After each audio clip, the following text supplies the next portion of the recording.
प्रिय विद्यार्थियों नमस्कार। आज के इस वीडियो में हम अध्ययन करेंगे बीए पार्ट प्रथम पेपर के अंतर्गत सिंधु सभ्यता का प्रवृत्ति भारतीय संस्कृति पर प्रभाव। अर्थात आज हम ये जानने की कोशिश करेंगे कि सिंधु सभ्यता ने भारतीय आने वाली संस्कृति पर अपना क्या प्रभाव छोड़ा, या वो कौन कौन से तत्व आज भी हमारी संस्कृति में विद्यमान हैं जो सिंधु सभ्यता से चले आ रहे हैं। सिंधु सभ्यता भारतीय सभ्यता एवं संस्कृति का पहला महत्वपूर्ण चरण है, जिसके कई तत्व प्रवृत्ति भारतीय संस्कृति में स्पष्ट परिलक्षित हैं।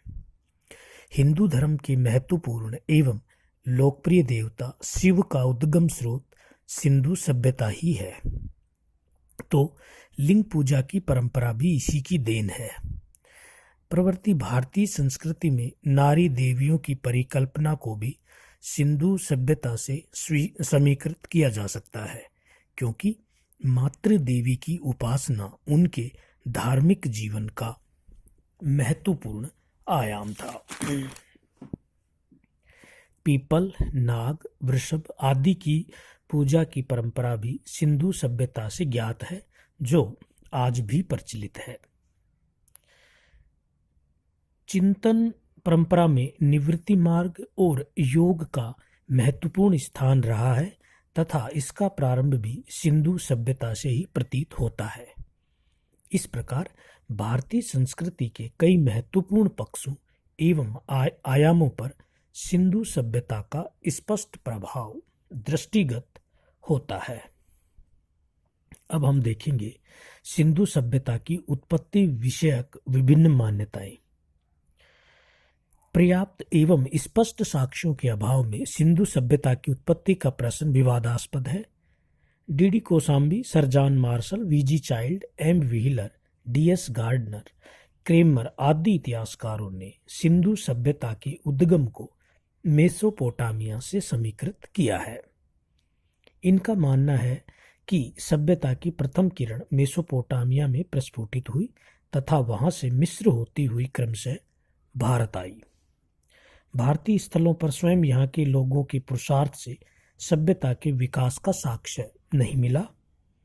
रोमिला थापर तथा फेयर सर्विस जैसे इतिहासविदों ने सिंधु सभ्यता के विकास में ईरानी बलूची ग्रामीण संस्कृतियों के योगदान को मुख्यतः स्वीकार किया है।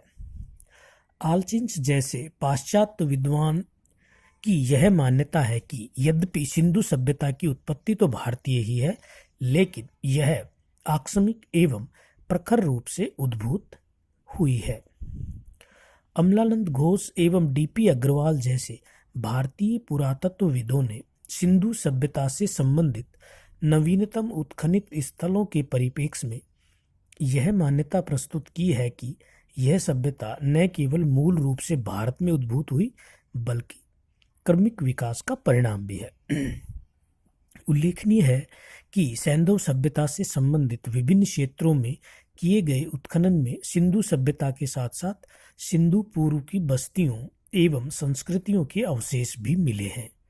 इस दृष्टि से अफगानिस्तान में मुंडीघाट, बलूचिस्तान में मेहरगढ़, किल्ली गुल मोहम्मद, दम्ब सादात, शाहदम, अंजीरा, कुल्ली, नाल, राना गुंडाई, पाकिस्तान के पंजाब में सराय खोला व जलीलपुर, सिंध में अमरी व कोट दीजी तथा भारत में कालीबंगा, बनवाली, राखीगढ़ी आदि उल्लेखनीय हैं।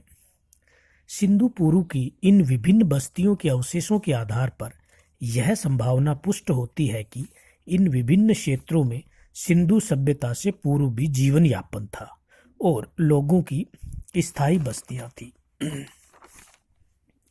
यहाँ तक कि इनमें से कई क्षेत्रों की सैंधव नगरों के साथ तारतम्यता दिखाई देती है।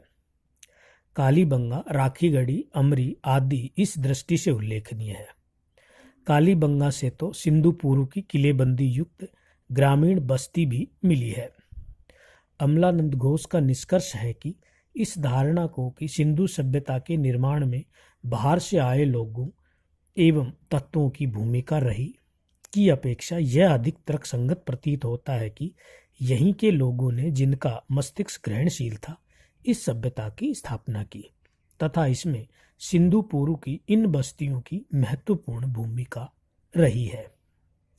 अतः सिंधु पूर्व के इन विभिन्न स्थलों की प्राप्ति एवं सिंधु सभ्यता के साथ इनकी अविरतता के परिप्रेक्ष्य में यह संभावना अधिक समीचीन प्रतीत होती है कि सिंधु सभ्यता न तो आकस्मिक रूप से उद्भूत हुई, न ही विदेशी उत्पत्ति का परिणाम है, बल्कि भारतीय उत्पत्ति एवं कर्मिक विकास के रूप में स्वीकार्य है।